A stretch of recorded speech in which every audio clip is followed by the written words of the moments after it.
Hey everybody, happy Wednesday. Welcome to the Coffee Milk Hour, one of the last remaining free talk radio shows. I'm Puffy. What are you talking about? I'm Jerry. What are you talking about? One of the last free radio shows? Once Clinton or Trump get into office, they're going to start regulating all this shit because we can't be free thinkers anymore. No, they're not. Yep, it's coming, everybody. Oh my Pack God. up! We're going to Canada! It's happening. But we're not going to talk about politics today because we did that on Monday about Trump, and I'm a little burned out, especially after the primaries yesterday. I'm not. And we're not having that conversation. Today, we're going to go in the direction that nobody else is, since everybody's talking about politics. We're going to talk about sports. Specifically, we're going to talk about how sports is no longer sports. Sports are sports, but they're just taking all the contact out of contact sports. It's really frustrating, and I feel it's something we need to be addressed. We're going to look at both sides of the argument, but ultimately, I don't think my mind's going to be changed on this one for several reasons, but we have reference material that I can't see because instead there's a picture of a hippo. Here we go. Let's start out by explaining one of the biggest issues in contact sports. The NFL concussion protocols, guys, they created, or doctors have like a medical term for it called CTE. Can you explain that to me? It's chronic traumatic encephalopathy. Oh, nice. And basically, it's just a chronic illness that's caused by multiple traumas to the head, usually in the form of concussion. It used to be only boxing, really, that they thought it was part of, but recently it's come to light that many football players end their careers with this disease, and then over time it can lead to dementia, Alzheimer's, and those types of degenerative diseases. So in the last few years, ex-players, I should say, have gotten really upset that they haven't gotten the right treatment from the NFL, that these injuries aren't covered. There have been lawsuits, and as a result, the NFL has tried to make their games a safe space. Yeah, because that's what we fucking need when we watch our sports. If I wanted to watch safe space in sports, I would watch soccer, which I don't, because it's nothing but sliding and diving and crying like a little bitch. No offense to people who like soccer. I actually do enjoy watching it occasionally. It's just, it's too much. It's too much acting and not enough sports, in my opinion. But yeah, okay. So the concussion protocols that created change rules in the NFL, and they've basically made it so that like defensemen can't really tackle anymore because now you've got your chop blocks and you're tackling below the waist and your horse collars and all of that. Your quarterbacks are basically unfucking touchable. You can't put a finger on the quarterback without some sort of penalty coming. And then there's this whole thing about defenseless hits on wide receivers making catches in midair and stuff like that, which are just absurdly subjective and change not even every week, like in a week's worth of games on a Sunday, you'll see 8 different calls that are basically just whatever the refs feel like. You know what I mean? And it's getting a little out of hand. These people are paid millions of dollars to play this sport. And I understand that, like, we don't want anybody to die. We don't want injuries. But at the same time, it's a contact sport. You're getting paid millions of dollars for a reason. Play the fucking game. Right, absolutely. And that's my biggest issue with the NFL. I know that if I'm going to go play football, I'm going to be making a lot of heavy contact with a lot of really big guys. Plain and simple. If you're a lineman, your helmet is probably going to hit another lineman's helmet at some point. It's just the nature of the game. But I don't think any kid growing up is like, man, I want to play football, but I really don't want to be hit at all, because that's part of the game. On top of it, you're paying these guys millions of dollars per year to go out there, play a 16-game schedule, and then be done. And I know that there's practice and summer training and everything else, but you're not really experiencing the full contact until preseason. Yeah, in OTAs alone, there's rules against using padding. So my issue is, not only do you know the risk going in, and not only have you chosen this career as your career, but now you're being compensated millions upon millions of dollars to play a sport that I hope you love, while guys I hate to compare it to the military, but while guys in the military are making like $50,000 to risk their lives. Not saying that football players can't die on the field.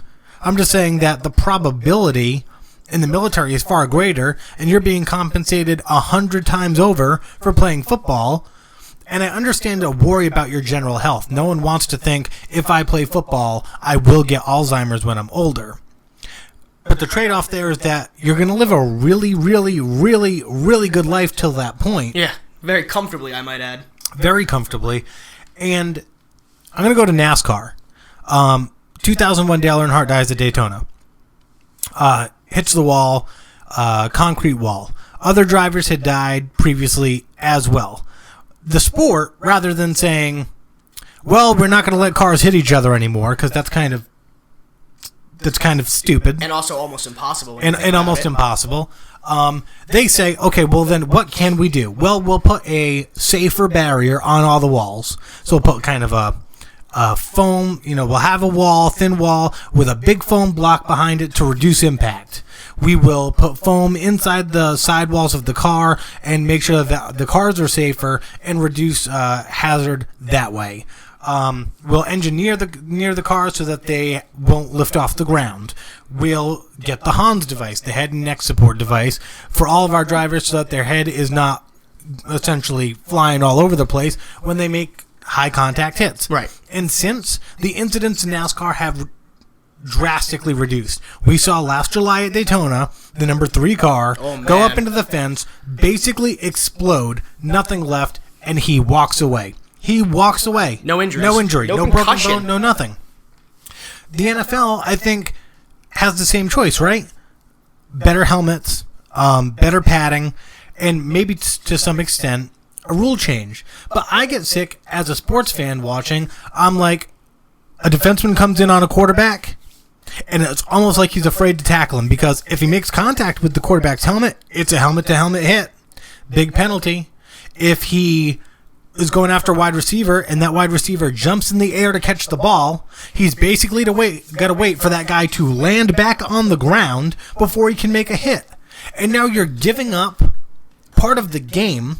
You're literally giving up yardage or giving up sacks or giving up whatever, because you might get a penalty because you don't know how the rule's going to be called, and that has a lot to do with the objectivity from the refs on the field. But again, these guys are being compensated millions of dollars. I think they know they're going to take a hit to the head, and I think that's okay. No, I agree. I think we look at the rule changes that are happening, and it's definitely causing a lot less contact in contact sports, but there's also the fining issue that comes with it. Anytime you make a helmet-to-helmet hit, whether it be intentional or not, you're going to receive a fine. You know what I mean? So on top of the yardage that you give up on the penalty, if it's a crucial down and now they have a first down, they're in scoring range, whatever, that player is going to be fined. I'm reminded of a hit last year. The Patriots were playing somebody. I don't remember who, honestly. It might have actually been the year prior, but Brandon Browner was playing corner.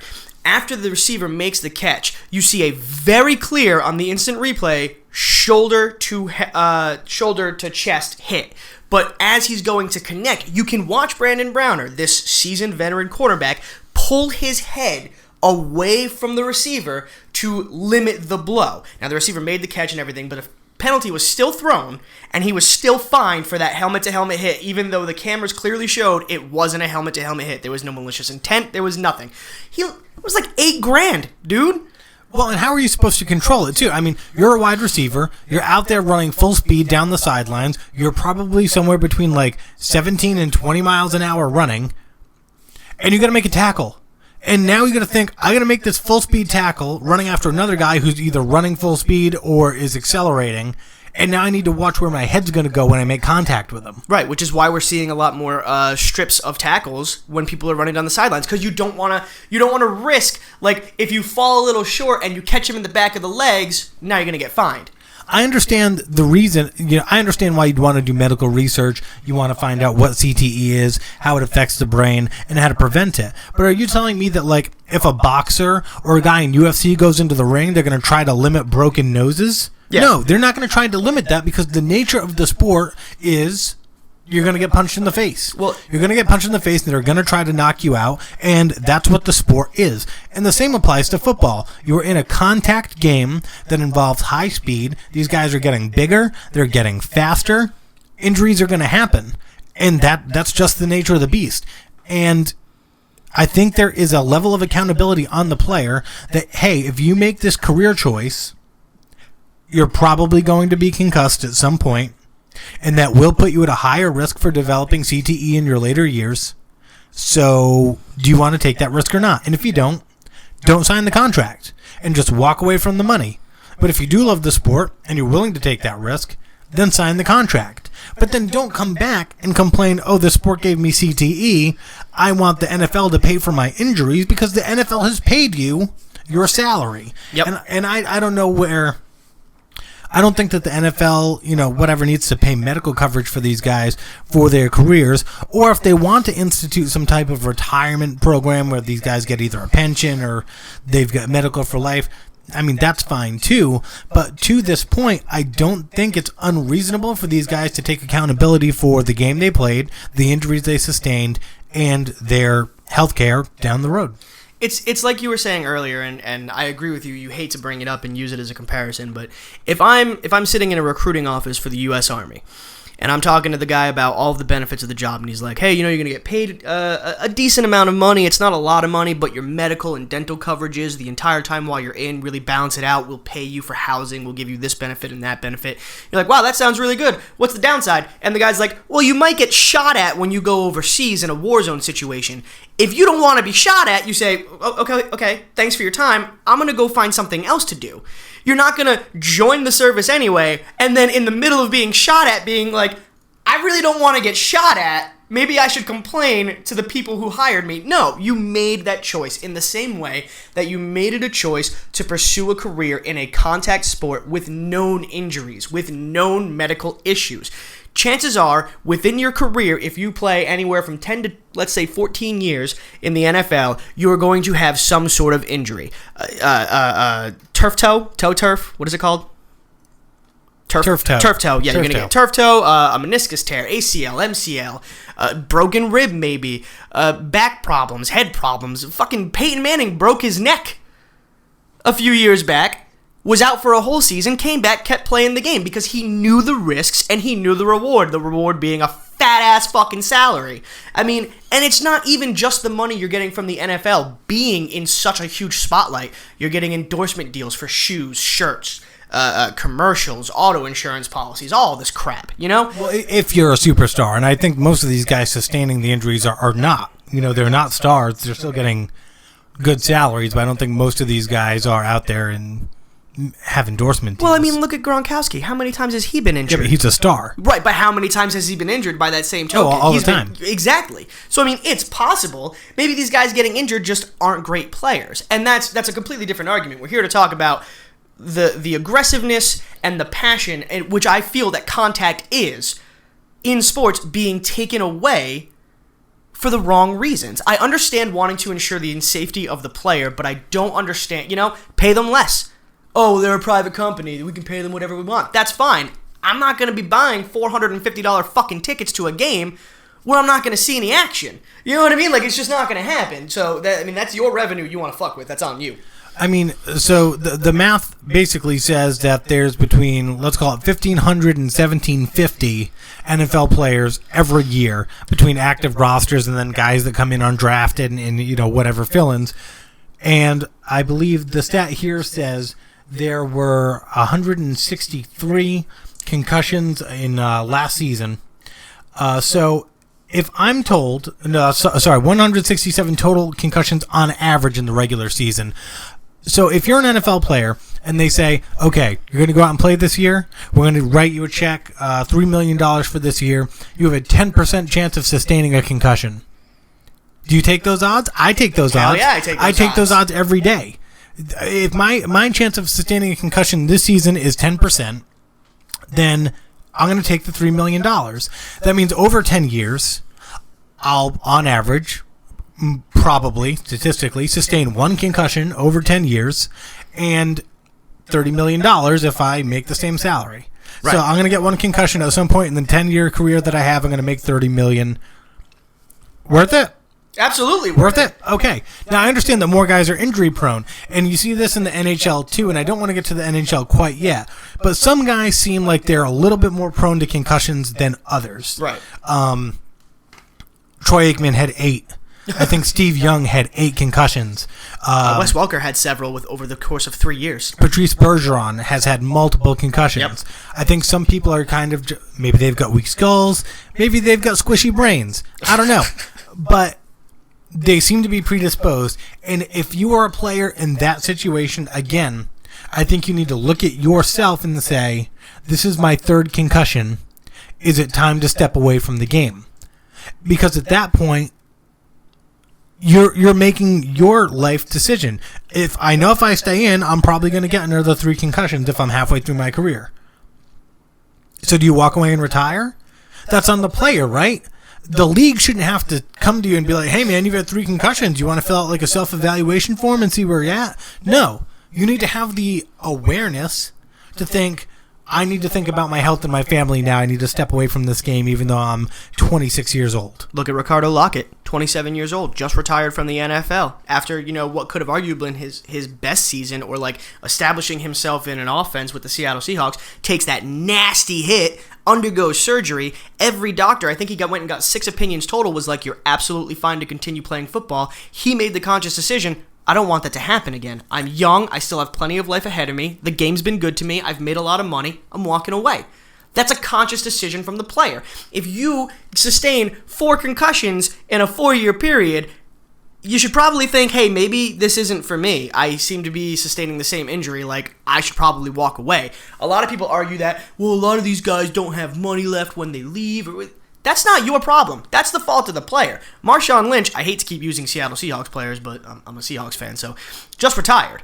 He saved every single penny from his entire NFL career. The dude's net worth is like $45 million right now that he's just been sitting on. He's been using his money from his endorsements. Granted, he's a superstar, so like he had those endorsements, but he was able to sustain and hold on to like 98% of his profits just from his NFL salary.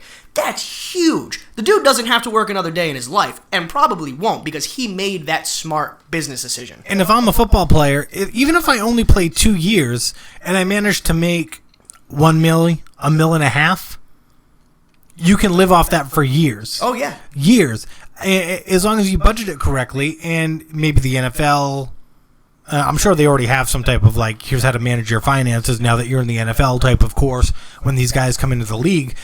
But even if you only make $1 million or $1.5 million over 2 or 3 seasons, you can go buy a house, $200,000, $300,000 cash. You don't need a mansion. You got $750,000 left in the bank. You can invest it, do whatever you want. But regular Joes like me and you, if we blow through our money that we make at work, no one's going to come to us and say, oh, well, we're really sorry you've got this health issue now, and you've run out of money, so you can sue. Right. And there would be no injury sustained, so it's a little bit different. But it bothers me that this has become a discussion where it's almost like the league is responsible for these concussions. The league is not responsible for these concussions. Agreed. The game you've chosen to play is responsible for the concussions and the broken legs and the torn ACLs and everything else. And I think we may see a trend where players like a Marshawn Lynch start retiring earlier because they want to keep their bodies in good shape a little bit longer. Calvin Johnson. And that's fine. That's their decision. Sad to see them go. They're great talents, but I understand their decision to step away in their late 20s, early 30s to get a little more longevity out of their body.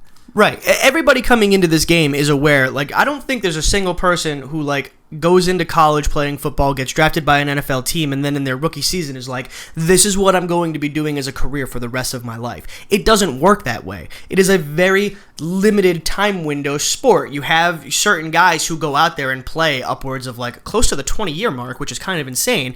But for the most part, you see most big-name guys play for, like, a decade, maybe less depending on injuries. This isn't a permanent job. It's not like I'm only going to do this and then be fine.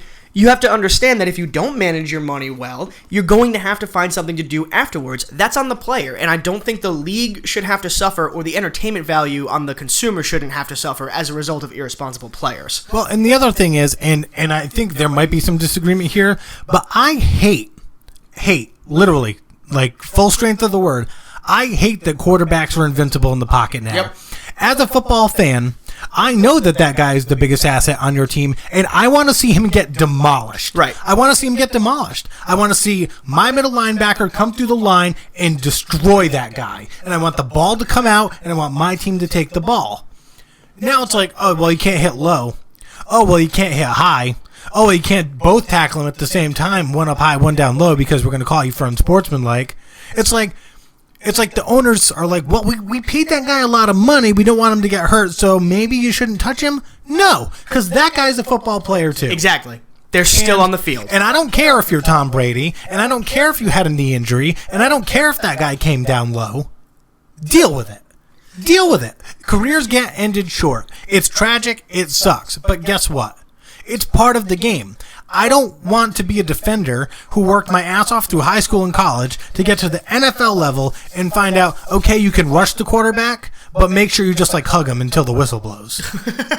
And this is coming from somebody who's a Cowboys fan. I mean, your quarterback, Tony Romo, has been injured almost consecutive seasons with that collarbone injury. Like, he's been decked, and he's gone down, and he's been out for the season, and you have dealt with that as a fan, yet you're still sitting here supporting that argument, and I feel like that really speaks to the true passion of the fan in you, as opposed, because you could easily turn around and argue against it and say, well, they shouldn't be getting hit so hard, this is why, but that's more focused on you as opposed to the enjoyment of the sport in general. Tony Romo, but this is the thing, right? You want a quarterback who's going to stay healthy, and you want a quarterback who's going to avoid hits. So you want to draft a Tony Romo, you want to draft an Aaron Rodgers, you don't want a stationary quarterback like Tom Brady and Peyton Manning if you want your guy to stay healthy. Romo's gone down, yeah, but it's collarbone. He's not sustaining concussions, but that's largely because he can escape the pocket, right? Right. It sucks that he breaks the collarbone. He's obviously injury prone on the collarbone. But as a fan, I deal with it because I want to see the other guy get destroyed. Right. I just want to see it because that's football. Exactly. It's when the wide receiver goes up in the air to catch that ball, he's going to get hit. He should be hit. And then he's an NFL wide receiver. You better come down with the ball. As a fan, I can be critical. No, I can't do it, but you can. That's what you're getting paid for. I don't want to hear someone say, oh, well, you go do it. No, he's getting paid for it. He's got the talent. Go up, catch the ball, take the hit. If you get injured, I'm sorry that sucks. It's part of the game. Move on. Yeah. I want to move to the NHL. Okay, let's move There's to the NHL. There's an argument out there that says there should be no more fighting in the NHL. It's too violent. The fights are staged. It doesn't serve a purpose. It's just bloodlust from the fans. I disagree with that statement. I know. I think any true hockey fan does. I don't know who says that fighting should be removed, except the media reports on it constantly. Yeah, well, the media is saying it, and they always reference all of the GMs talking about it, and I don't know where that sourced information has come from. I've dug into it a few times, and I can't find a basis for why they're talking about it. The players don't have an issue with the fighting. It's not like any player out there is currently having a fight. I mean, you're talking about a sport where if a guy is going out there for what is his last game before, say, retirement, and you see this all the time, he will go out and pick a fight with somebody, and they'll have a fucking brawl, and at the end of that brawl, those two players are going to hug because that's the send-off for that player. You're trying to change the essence of the game, of what makes hockey hockey. It is the most physically demanding sport out there, and trying to take that away. Like, they're proposing a rule change within the next 2 to 3 years to remove open ice body checks. It's fucking hockey. Like, what do you do at that point? Now you're talking about changing the sport so that all it is passing and shooting. Where's the contact? Where's the aggression? It's not a bloodlust thing. And you want to see the passion from your players. Right. And as someone who's played hockey, when you're learning the sport, you're told you're going to handle the puck, you're going to keep your head up. You keep your head up to avoid the hit. That's what you do. If you're about to get hit, you make a pass because you can't hit the guy who doesn't have the puck. That's the rule. It's built into the game. When you're throwing your body around and you're hitting each other in the boards, there's a lot going on, I think, that fans don't see. Guys are hooking. You're getting your stick up in the other guy's wrist. You're not going to see it on TV all the time. You're not going to see it live all the time. People are getting whacked in the calves. They're getting the stick wrapped around their bodies real quick because hockey players are really good at this. And there's dirty stuff going on that you don't see. Then they're slinging their bodies around, taking hits in the corner, and at some point in a sport, the adrenaline's going to boil over, and if that guy has been cheap-shotting you and the ref is not making the calls, you go after him. You do it for a couple of reasons. One, he's fucking with your integrity. Yep. He's literally saying, you're a little bitch. I'm going to do this until either I get called for a penalty or you do something about it, but you're a little bitch. And at that point, it's okay to drop the gloves. It's part of the sport. You drop the gloves. You know you're going to take the penalty. He knows you're going to take the penalty. You take a couple of swings at the other guy's face. You can't pull the sweater over the head anymore because they're strapped down in the back. And you go for it. And yeah, the fans get amped about it, but there's an unwritten understanding that this is because your team needs to defend itself against a little bit of cheap play. Now, there was a fight a couple of years ago, and this has happened a few times, where at the very beginning of the game, the coaches throw the big guys out there, and the puck drops at the beginning of the game, and the whole team goes. and that's kind of like your staged fight. But a lot of times there are feelings there from other games or, transgressions from other games that need to be settled. And you settle it like boys or men, whichever way you want to look at it, but you get it out of your system and then you go play hockey. And I don't think there's anything wrong with a little bit of violence in sports. I don't think it's heathen or brutal. I don't think it's only for entertainment. I think it taps into something in our human nature, and it acts as a release. And the other argument against this is, if you take fighting out of the game, guys are going to try to kill each other in the corner. Yep, absolutely. That guy cheap shot at me? Okay, fine. That guy's getting boarded. Yep. That guy, I'm going to wait till his head is down, and I'm going to snap his neck in the corner. Because when you're out there and your adrenaline is that high, you're not always thinking clearly. Well, you're just not. It's the same thing in the UFC. The UFC is literally designed for these guys to have a little bit of, just enough animosity towards one another where they can go out there and channel that aggression. And literally, the idea of the sport is to beat the shit out of each other until there is a declared victor. Now, that's not the point of hockey, but when you go out there and this guy's playing cheap on you and he's hooking you and he's grabbing at you and the refs aren't seeing it and aren't calling it, one, it's a pride thing to come back and say, all right, I'm dropping the gloves and coming at you because I'm going to let you know that you can't do this to me and get away with it. Let's do this. And then in the fight itself and after the fight itself, if you win the fight, you're energizing your team. You're like, yes, we put them in their place. We showed them what's up. Let's go out there and play some strong hockey. And if you're the guy who's losing, you're coming back to your bench going, I got to show them that I'm not going to take that laying down. I'm going to go back. I'm going to play some powerhouse hockey for however much time is remaining.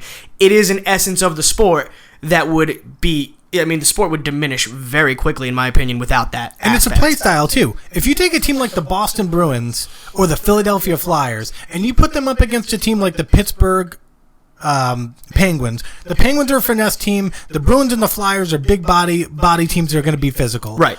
You take that physical play style and you try to wear them down. And the idea is you can get in their heads with the physical play. And then when their team drops the gloves, we don't have to fight. If they drop the gloves and you walk away from it, they're getting an instigator penalty. Yep. It's strategy. Or you're a big team and you're beating the shit out of them and they're like, we're sick and tired of this. One of their guys drops the gloves and then Zdeno Chara beats the fuck out of you and takes all of your momentum away, because it's momentum too. It really does change the dynamic of the fight. And after that Vancouver-Calgary fight at the drop of the puck, the coach said it was the most content he's seen his locker room. Because those guys dropped the gloves, everybody was a part of it, you unify around it, guys get ejected so other guys pick it up on the ice, they're playing extra minutes, and you get back and you feel like a team. Right. You feel like a team, it's and a it's unifying. Thing. And so I don't care if you like seeing it or not, it has impacts on those guys that you can't see. Right, and it will change the aspect of the remaining time in the game for better or worse, but it's going to be more energy. And I'm sorry, if you want to attack violence in sports, we're not putting guys on the rink and saying, go be gladiators. That's what the UFC is for. And if you don't like the UFC, you don't watch the UFC. You know what I mean? As long as there's an audience for it, I guess, turn it off. If you don't like it, turn it off. Don't watch it. Plain and simple. I want to touch on this before the episode ends. I think violence is honestly a little... Even for the players to get their aggressions out, it lets us get our aggressions out a little bit. Like, I'm a big baseball fan. I love the Red Sox. I watch them, or I track stats at a minimum every season. And I'll catch a game here or there, but if I'm not at Fenway, it's really hard for me to, sit in front of a TV and watch a game for, 3 or 4 hours through 9 innings. You know what I mean? Depending on the length of the game. But lately, I've been finding myself more interested in watching baseball because there's a lot more violence happening lately. Specifically, I think it was last night, the Royals and the Orioles were playing, and there was this aggressive back and forth between Manny Machado and Ventura. I don't remember how to pronounce his first name.